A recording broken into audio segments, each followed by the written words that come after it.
Putain les gars, ça fait 2 mois sans sortir de vidéo, frère.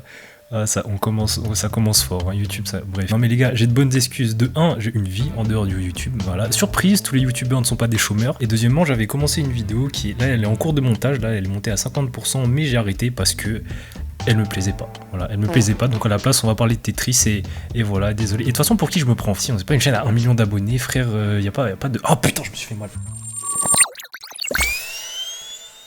Vous avez kiffé les génériques, hein? Vous avez vu, c'est moi, j'ai fait et tout, j'ai mis des... Alors Tetris, un jeu créé en 1984 par Alexei Pachev, putain, par ce mec-là, qui est sorti sur Game Boy 5 ans plus tard et qui est devenu, et qui est encore à ce jour, l'un des jeux les plus populaires. Je suis vraiment en train de faire un exposé sur Tetris, là. C'est pas ça qu'on veut faire, ok. Tout le monde connaît Tetris. Voilà, tu connais Tetris, ton daron connaît Tetris, et c'est parce que c'est un jeu super simple en fait. T'as des pièces qui tombent, et avec ces pièces, tu te débrouilles pour faire une ligne, et quand t'as fait une ligne, cette ligne disparaît. Et c'est tout, voilà, c'est tout. Et avec cette mécanique, bah, tu te débrouilles pour aller le plus loin possible sans mourir.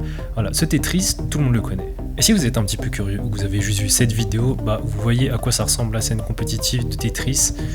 Si vous voyez pas à quoi ça ressemble, bah, It's set up now. He's still waiting. 13-piece trout. 17-piece trout. There's the double. There it is. Tetris for John. Peut-être que vous dites que leur vitesse de jeu est impressionnante. C'est impressionnant. Ok, maintenant on va rentrer dans le vif du sujet et on va voir à quoi ressemble une partie de Tetris moderne. Et disclaimer, pour ceux qui connaissent pas Tetrio, accrochez-vous parce que clairement vous n'êtes pas prêts.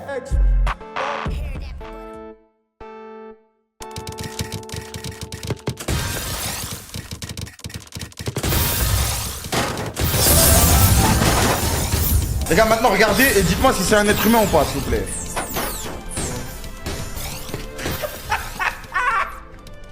Maintenant, dites-moi si c'est un être humain, ce mec. Vous avez rien compris, c'est normal. Vous êtes un bon joueur et vous pensez avoir compris. Non, vous avez rien compris parce que ça a l'air rapide, mais je vous rassure, c'est encore plus complexe que ça. Donc allons-y, partons à la découverte de ce jeu magnifique.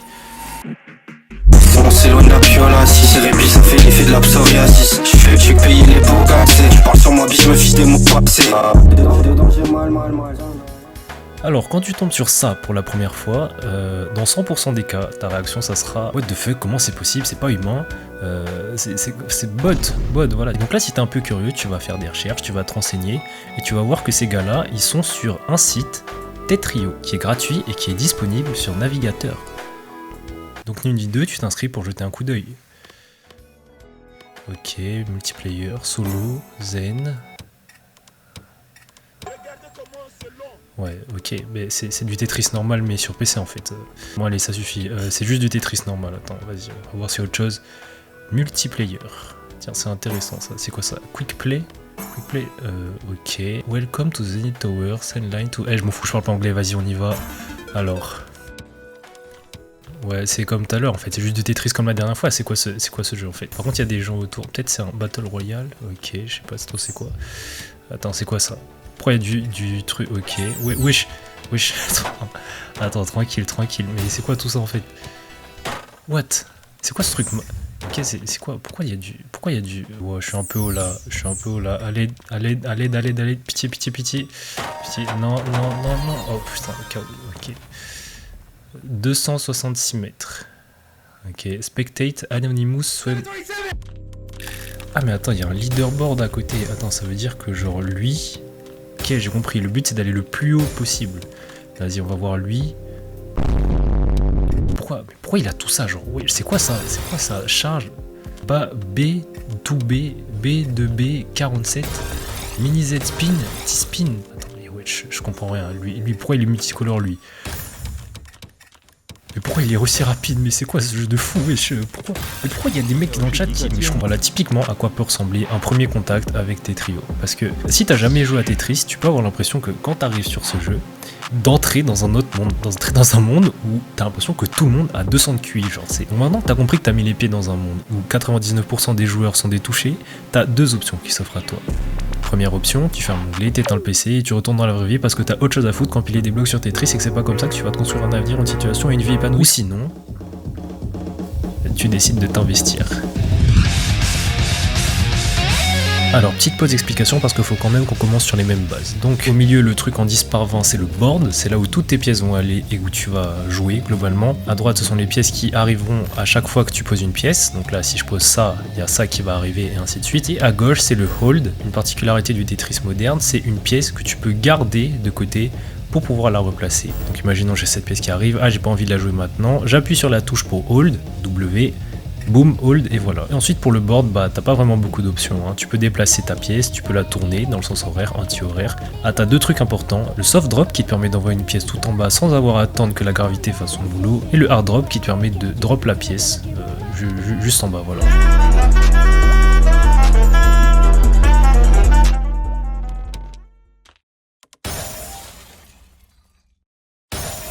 Et apprendre à maîtriser ça, c'est vraiment le niveau 0 de tes trios. Parce que une fois que tu auras maîtrisé ça, tu vas te rendre compte d'une chose, c'est que t'es nul, voilà, t'es éclaté, t'es pas bon quoi. Et donc pour remédier à ça, tu vas apprendre ton premier skills d'une longue série d'ailleurs, le flat stack. Flat stack c'est simple, flat, plat, stack, stacké, empilé de manière plate, t'as capté, t'es intelligent, bref. Grosso modo, c'est empiler tes pièces de la manière la plus plate possible, sans faire de trucs comme ça par exemple, et laisser de la place sur un côté pour le i. Voilà, c'est la manière la plus basique de jouer à Tetris. Et ça a l'air de rien comme ça, mais je vous jure, le flat stack, c'est pas facile. Genre, quand tu débutes Tetris, c'est dur même. Mais bon, comme t'as décidé que t'allais être un mec qui allait s'investir dans le jeu, à ce moment-là, la seule option possible, c'est s'entraîner. Voilà, tu passes tes pieds sur ton board, et tu répètes ça encore, et encore, et encore, et encore, et encore. Est-ce que vous saviez que ces pièces s'appelaient en fait des tétriminos, et qu'elles s'appelaient comme ça car chacune d'entre elles était composée de 4 queues, des tétrapièces, tétriminos.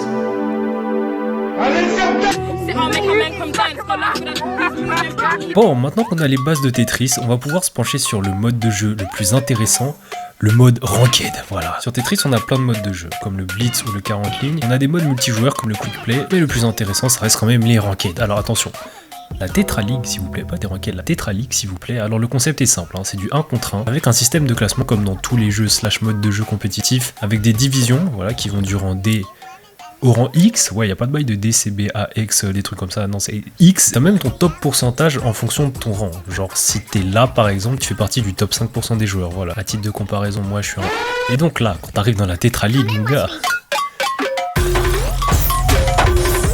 Ouais, non, ça ressemble pas à ça, en fait, parce que la première partie que tu vas jouer, ça ressemblera plus à... Vous l'avez peut-être déjà remarqué, mais je vais le dire quand même. Tetrio, c'est un jeu complexe, c'est un jeu qui demande des prises de décision ultra rapides et qui demande même du calcul. Genre comme aux échecs, mais pourquoi tu crois qu'il y a 5 pièces dans la queue? Et pour bien se rendre compte de ça, je vous propose d'analyser maintenant une game de ranked. D'ailleurs je vous propose rien du tout en fait, c'est quoi ça? Je vous propose rien, on va regarder une game de ranked et voilà. Le but du jeu quand tu fais du 1v1 Tetris, c'est de top out ton adversaire. Top pour haut, le haut du board, et out, sortir, faire sortir du haut du board. Donc en gros, ça revient à faire ça.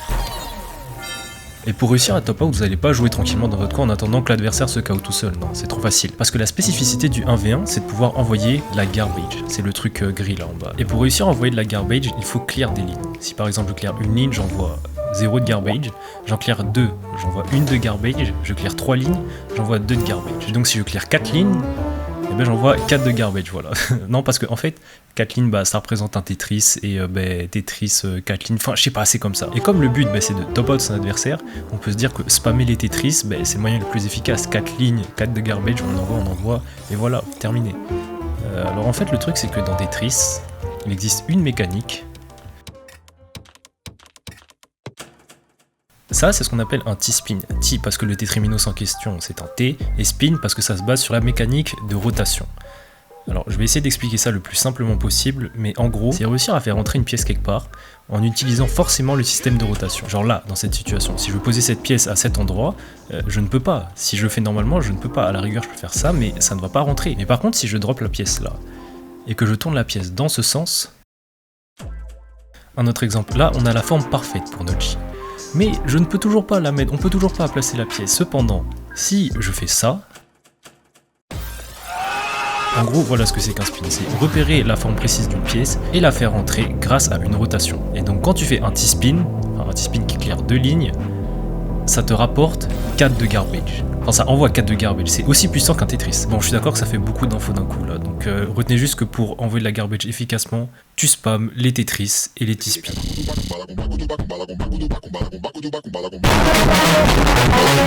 Alors revenons à la game qu'on devait analyser tout à l'heure là, parce que, alors analyser, c'est un bien grand mot, hein. On va voir dans les grandes lignes ce qu'il y a à dire sur une partie, parce que si on veut vraiment analyser, je vous jure les gars, tu peux débiter pendant 30 minutes sur une game, parce qu'il y a plein de trucs à dire, vraiment, c'est ultra passionnant, mais si je veux que tout le monde comprenne, la vidéo va durer 3 heures, donc restons simples, et c'est parti. Une game de Tetris, ça se divise en 3 phases, l'opener, le mid-game et l'endgame. Oui, comme aux échecs. D'ailleurs, si vous regardez sur le board là, on voit que nos deux joueurs ont la même configuration. Parce qu'ils ont joué le même opener. Mais du coup, est-ce que tu peux m'expliquer c'est quoi un opener là? Je comprends pas le rapport avec les échecs en fait. Et pourquoi tu t'appelles Jacques? Alors en gros, un opener, c'est un placement de pièces prédéfini en fonction des pièces qui arrivent dans la queue, donc les pièces ici, qui va te permettre d'envoyer dès le début de la partie beaucoup d'attaques. Genre, imaginons que je lance une game et je sais que j'ai ces pièces là qui arrivent, je vais pouvoir faire ça. Et qui par la suite va me donner un T-spin. Cet opener s'appelle le TKI ou TKI. Et comme pour les échecs, les openers sont basés sur de la mémorisation. Ça veut dire si je veux faire mon TKI, je vais d'abord mémoriser la shape du TKI, je vais mémoriser les pièces qui sont nécessaires pour faire ce TKI, et en pratique je vais regarder si les pièces qu'on me donne me permettent de faire ce TKI. Parce que oui, dans Tetris, les pièces qu'on donne au début ne sont pas les mêmes à chaque partie, c'est de l'aléatoire. Donc dans l'idéal, c'est bien d'avoir un répertoire de plusieurs openers pour pouvoir s'adapter à chaque situation. Bon allez, on va regarder quelques openings. Premièrement, on a le PCO, Perfect Clear Opening, qui te permet de faire ça. On a le SDPC qui fait cette shape et qui te permet... Non en fait, j'ai trop la flemme, j'ai menti. On va passer à la phase 2.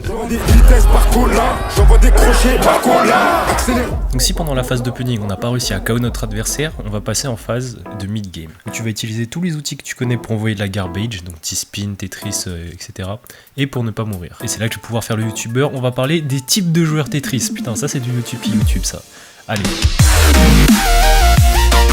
Quand tu joues à Tetris, il y a un certain équilibre à respecter entre vitesse et efficacité. Genre si t'es super efficace mais que t'es super lent, bah tu vas être super nul parce que tu vas te faire KO super vite en fait. Donc ça marche pas. Et donc les speed players, c'est exactement l'inverse. C'est envoyer en espérant que ça passe, tu vois. Mais c'est pas parce que tu joues vite que tu vas forcément être bon. Donc speed player, c'est tiers.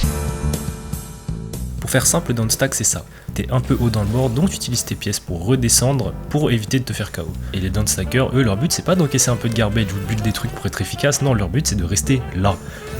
Je vais rester ici, parce que si je reste ici, je vais jamais être là, et je vais jamais me faire KO. Voilà, full défense, zéro risque. 6 tiers. Alors ceux qui font du 4-wide les gars, oh putain. Alors pour ceux qui jouent pas à Tetris, ça va être un peu compliqué, mais je vais essayer de vous expliquer quand même. Dans Tetris, il y a un système de combo.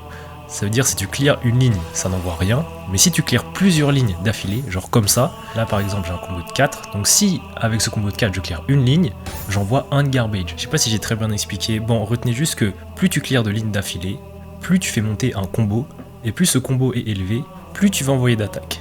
Et les gars, les 4-widers, alors... Petite pause, je vous explique un truc en 2 spi. Le truc rouge là, c'est un indicateur qui va te montrer combien tu vas te prendre de garbage. Genre si par exemple je fais ça, j'ai ça qui s'affiche, du coup... Voilà, alors maintenant regardons ce que fait un 4-wide.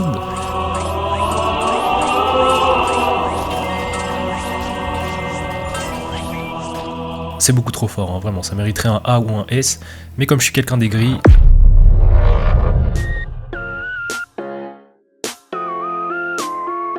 Donc voilà, maintenant vous avez une petite idée de ce que représente le jeu Tetrio, hein. C'est un jeu très complexe, avec tout ce qu'on a dit dans la vidéo, là ça doit représenter quoi, 5%, allez 10% grand max du jeu, donc bien évidemment qu'on va pas tout aborder ici, hein, sinon ça aurait été beaucoup trop long, peut-être dans une partie 2, qui sait, et voilà. Ah oui non les gars, faut qu'on parle d'un dernier truc, c'est à quel point ce jeu est addictif. Je sais pas s'il y en a qui vont se mettre au jeu ou pas après cette vidéo, mais si vous vous mettez à ce jeu, soyez dans une période de votre vie où vous avez pas trop de trucs à faire, genre peut-être que c'est la facilité d'accès, peut-être que c'est l'esprit de compétition, peut-être c'est le game design, peut-être c'est la commu, très bonne commu d'ailleurs, Tetrio, c'est vraiment des bons, mais les gars, je pense que la raison principale de pourquoi ce jeu est addictif,